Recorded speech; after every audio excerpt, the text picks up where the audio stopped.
What's up and welcome back? I'm John Stark from acthemovieguy.com, your favorite blind film critic, and rev your engines, because we're going to talk about F1 Registered Trademark, the movie. I'm never trying to figure out how to put a registered trademark in any of my videos, so I said it out loud so that way it can be there, because apparently that's in the actual title of the movie is that little registered trademark. We can't just make things just really normal. Anyway, as if people are walking around calling it F1 registered trademark, like Thunderbolts asterisk. So we've got another Apple movie. It does have audio description. It's done by Pixelogic, narrated by Laura Post. So that's cool. Pixelogic mostly does Apple stuff that does not go to theaters. So that was interesting to see them tackle a movie that went to theaters. And also, we've got Joseph Kosinski, who, helmed Top Gun Maverick. Yes, he also did Spiderhead, which was not good, but Top Gun Maverick was one of my favorite films that year and definitely deserved its Best Picture nomination. So I had a little bit of a mixed bag of results. What was F1 going to be like when you remove the Tom Cruise effect from it? What was F1 going to be like? Because Tom Cruise was executive producing Top Gun, so how much of an effect did he have on making sure that movie, and also the nostalgia of it? I'm pleased to report that F1 is easily one of my favorite movies of the year. This is like the summer blockbuster movie I was waiting for, was to be able to come in and be like, oh, my Jesus, thank God. One of the summer blockbusters connected with me in a big way. Because I always feel like that there's at least one where I'm like, oh shit, well, this is going to be the one that I remember from the summer. This is going to be the one that I toy with. Like, will it be in my top 10 of the year? I don't know. That depends on the rest of the movies. There are a lot of movies I want to see this year from a lot of auteurs that I respect. So I'm still looking forward to a bunch of movies. I mean, God, we're getting like Guillermo del Toro, Edward Berger, Paul Thomas Anderson, just I still haven't seen the movies directed this year yet by Spike Lee or Darren Aronofsky. I don't know, but we've got plenty of talent out there that is putting out content. So yeah, I don't know. F1 top 10 movie right now it is. Will it still be? I don't know. That depends on how everybody else does the rest of the year. So, Brad Pitt, Damson Idris, Javier Bardem play this sort of like racing team coagulation. Basically, Damson Idris is the hot young racer that they're trying to base. What is it? Team Apex. They race Porsches. This is all F1 racing, Formula One racing. And Javier is the team owner, and he recruits Brad Pitt's Sonny Hayes. I actually remember the full name. That's amazing. And the kid is JP, Joshua Pierce. And they bring Sonny over to try to help turn things around because they haven't won a race. And they have to win a race by a certain point in order to have a seat, in order to qualify for, I guess, the actual, I don't know, see, I don't understand Formula One. To be fair, you're looking at me and you're like, dumb American doesn't understand Formula One. I don't know why you, when you're foreign, you would speak like this, but it's kind of like a Southern thing for us Americans here. I'm just going to keep this accent for a minute. I'm going to say I also do not watch Daytona 500. Car racing is just not that interesting to me as a sport, especially as a blind person now sitting there listening to be like, oh, they're on lap one. Now they're on lap two. Now they're on lap. No, I don't. Although the announcer in this movie for the F1 races seems to like, and I don't know if it's for our purposes or not, or how accurate this is to Formula One racing, but he seems to hear like what the drivers are saying to their pit crews. So it's like a heavily monitored sport. Like there will be no cheating because we are on top of it. So it's like if you're trying to cheat, you have to like cheat inside your head and use like telepathy. So it seemed like there are a lot of like really specific rules to Formula One, but the announcer just straight up says things like to the audience, like, "Oh man, Sonny's thinking about doing this," and I'm like, "How does he know that? Can he hear all of the racers?" And how insane would that be? Because there are a lot of racers. Can you imagine being in the booth and listening to like all of the different teams communicating back and forth?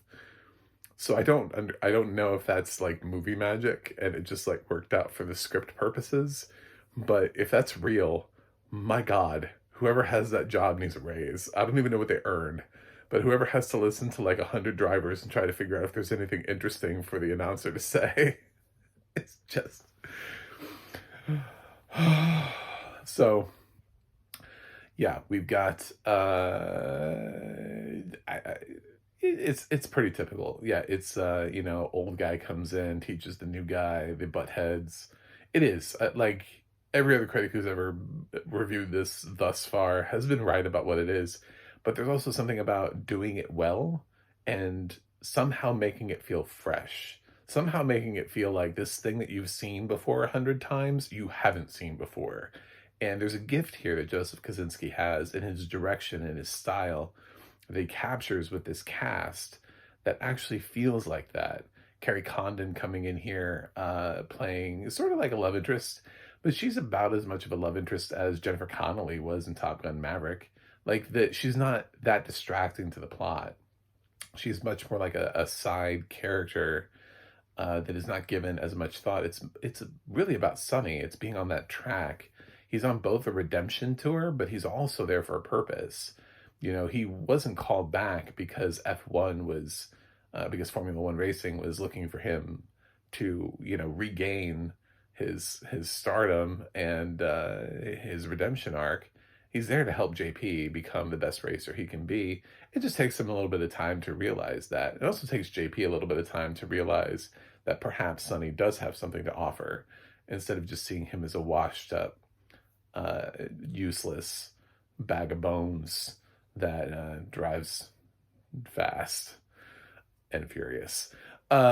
So man, there was a moment where Javier Bardem, I was thinking about like all these other racing movies, and Javier Bardem has a line where Brad is out there on the road, and he he's like, "Oh no, he's driving angry," and I was like, "Man, they should have used that for the movie Drive Angry." It was, I mean, like that that would have been like the best way to open that movie's preview, and it's kind of mediocre, but whatever. Uh, yeah, there's a cool car wreck and everything here. A couple of them, references to actual Formula One racers that who I know just because I have a wealth of pop culture knowledge, who actually seem to be in this movie. So, I know Brad doesn't have the same level of commitment to stunt work that Tom Cruise does, so he's not going to be in a car that actually flips and crashes and gets set on fire or anything like that. So he's going to let the stunt double do that. But I think he did at least train to some level of driving to go around the track and make sure that he knew what that was like. So there's some of that is in here, I'm sure. Um, it's so heavily focused on Pitt that he gives such a great performance late stage in life.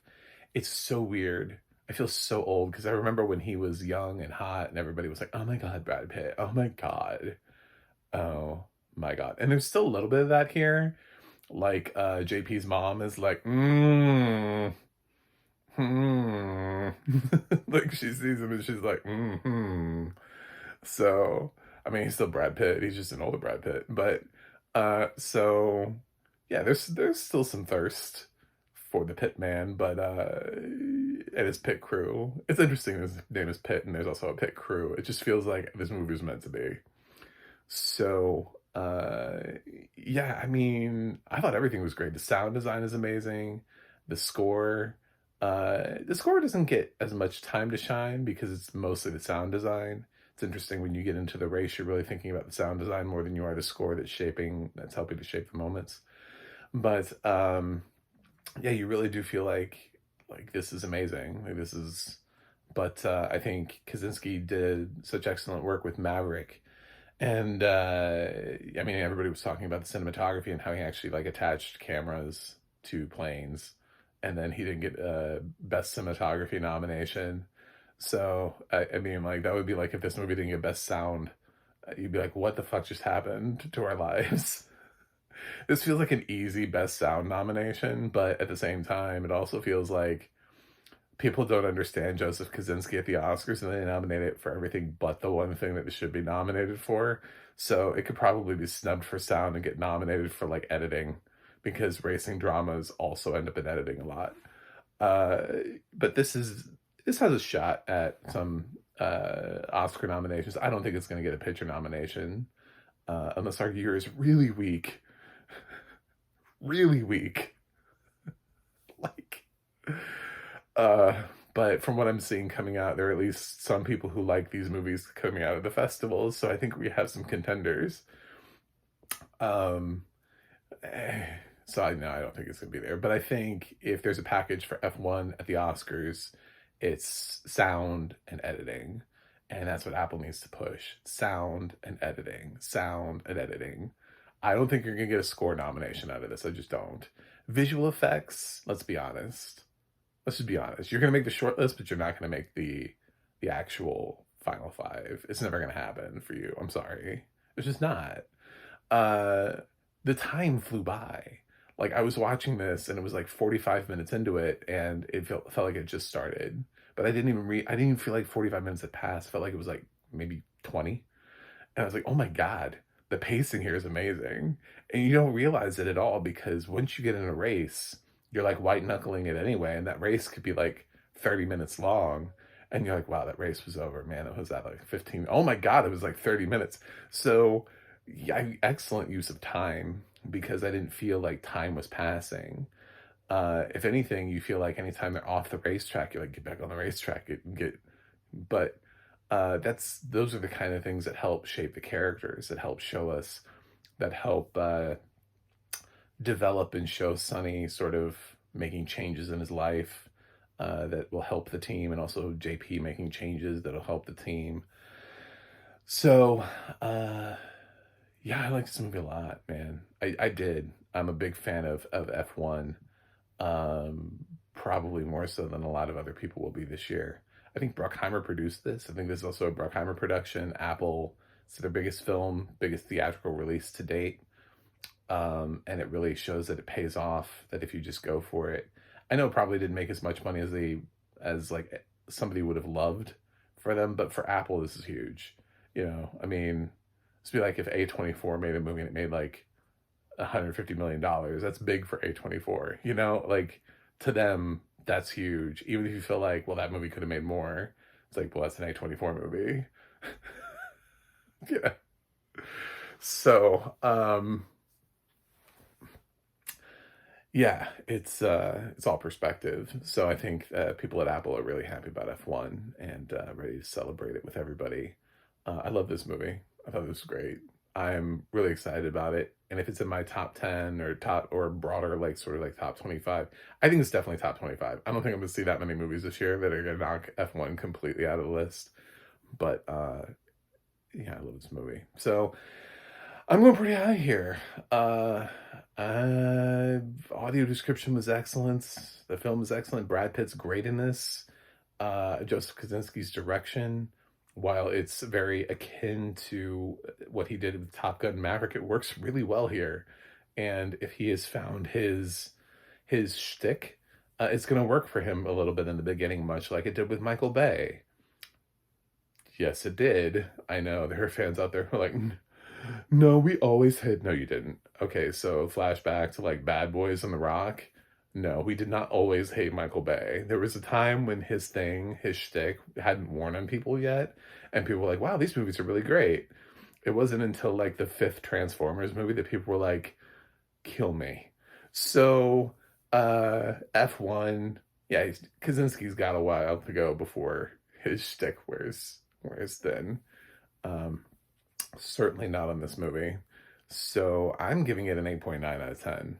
I loved F1. I thought this was great. So there you go. That's the way the cookie crumbles, sir. I mean, ma'am, whatever. Yeah. Let me know what you think about F1. Did you like it? Did you see it? Did you experience it in IMAX in all of its glory? See, I don't. Why am I going to go to IMAX? Like, what, the size of the screen isn't going to change my level of blindness. So, yeah, it's just it's an expensive movie ticket. So, yeah, let me know what you think in the comments, and I will see you guys on the other side.